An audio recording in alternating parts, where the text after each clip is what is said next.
السلام علیکم ورحمۃ اللہ وبرکاتہ۔ بسم اللہ الرحمن الرحیم۔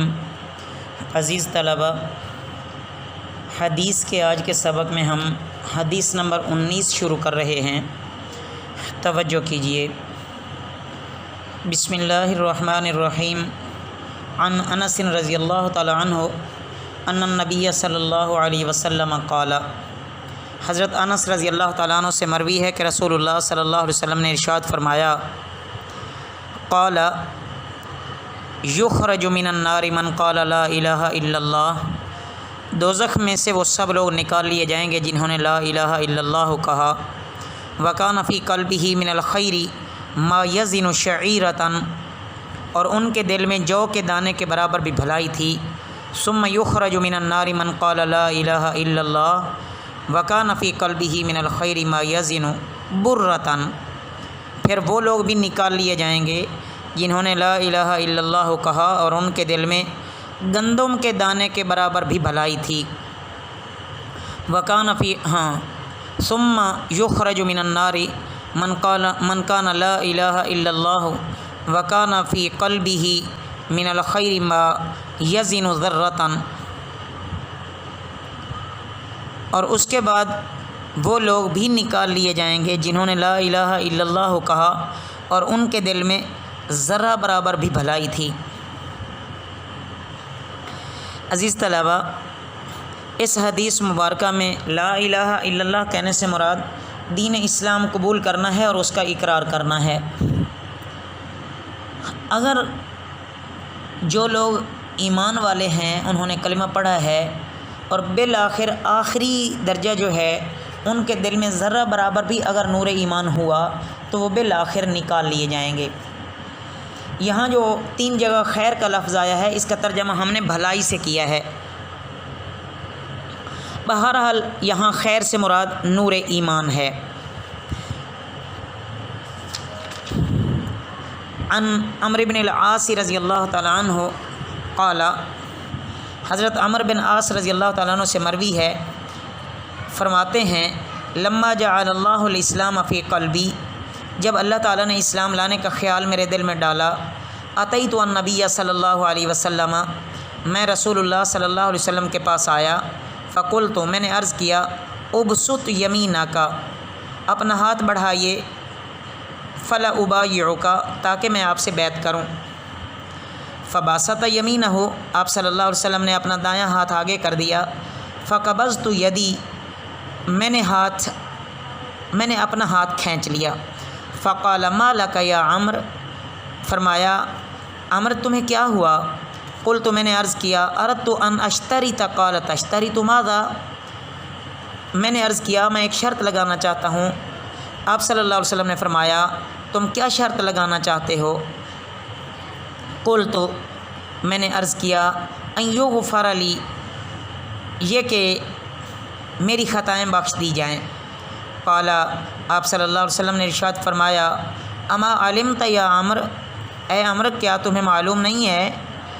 ان الاسلام یہدم ما کان قبلہ، کہ اسلام قبول کرنا پہلے سب گناہوں کو ڈھا دیتا ہے، وان الہجرۃ تہدم، اور ہجرت بھی پہلے گناہوں کو، ما کان قبلہا، ہجرت بھی پہلے گناہوں کو ختم کر دیتی ہے،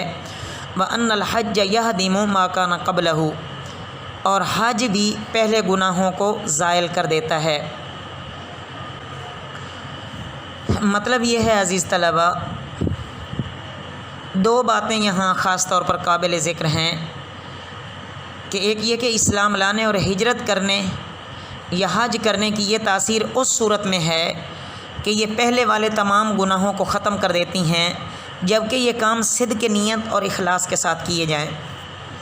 دوسرا یہ کہ دلائل شرعیہ سے یہ بات اپنی جگہ ثابت ہے کہ اگر کسی کے ذمے اللہ کے بندوں کے حقوق ہیں، خصوصاً مالی حقوق ہیں، تو اسلام یا ہجرت سے یا حج سے وہ معاف نہیں ہوتے، ان کا معاملہ حقداروں ہی سے صاف کرنا ضروری ہے۔ تو اس لیے ہم کوشش کریں حقوق اللہ کے لحاظ سے بھی اور حقوق العباد کے لحاظ سے بھی ہم ادا کرنے کی پوری کوشش کریں۔ عن ابی سعید الخدری رضی اللہ تعالی عنہ انہ سمع رسول اللہ صلی اللہ علیہ وسلم یقول، حضرت ابو سعید خدری رضی اللہ تعالیٰ عنہ سے روایت ہے کہ انہوں نے رسول اللہ صلی اللہ علیہ وسلم سے سنا، آپ فرماتے تھے اذا اسلم العبد، جب بندہ اسلام قبول کرتا ہے، فحسن اسلامہ، تو اس کا اسلام اچھا ہوتا ہے، یکفر اللہ عنہ کل سیئۃ، تو جو برائیاں اس نے پہلے کی ہوتی ہیں اللہ اسلام کی برکت سے ان سب کو معاف کر دیتا ہے۔ کان زلفہا وکان بعد ذلک القصاص الحسنۃ بعشر امثالها الی 700 ضعف والسیئۃ بمثلها، اور اس کے بعد اس کی نیکیوں اور بدیوں کا حساب یہ رہتا ہے کہ ایک نیکی پر 10 گنا سے لے کر 700 گنا تک ثواب دیا جاتا ہے، اور برائی کرنے پر وہ اسی ایک برائی کی سزا کا مستحق ہوتا ہے۔ الا ان یتجاوز اللہ عنہا، مگر یہ کہ اللہ تعالیٰ اس سے بھی درگزر فرما دیں اور معاف ہی فرما دیں۔ اس حدیث سے یہ معلوم ہوا کہ اللہ کے دین اسلام کو اپنا دین بنانے اور مسلمان ہو جانے سے پچھلے گناہ معاف ہونے کی یہ شرط ہے کہ اسلام کا حسن بھی زندگی میں آ جائے، نیکی کا شوق بڑھ جائے، نیک کاموں میں انسان اپنے آپ کو کھپائے، برے کاموں کو چھوڑ دے، تو پھر ایک نیکی کا ثواب اللہ 10 گنا سے لے کر 700 گنا تک بھی عطا فرماتے ہیں۔ اور جو گناہ کر بیٹھے گا،